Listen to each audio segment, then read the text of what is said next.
Nangangarap na maging isang sikat na MLBB content creator na maging katulad ng ibang mga sikat katulad nila Inuyasha at Misaki at madami pa. Ikaw isa ka din bang small content creator kagaya ko? Ako kasi noon nung wala pang nagsusuporta sa akin ay nag-upload pero ako nagsimula talaga ako mag-upload sa TikTok.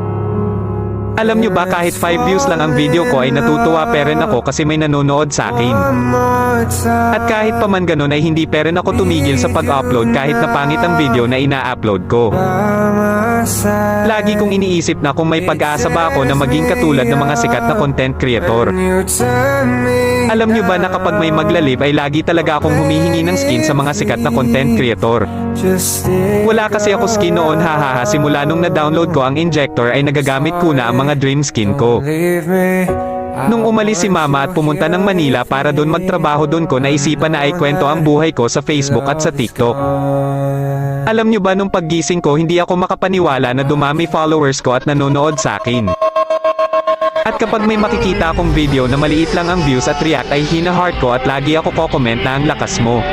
Kaya po sana magsuportaan po tayo mga small content creator at sabay-sabay natin abutin ang pangarap natin na makilala ng mga tao at hangaan. At huwag ka sasuko mag-upload ka lang ng mag-upload at hindi magtatagal na sisikat ka din.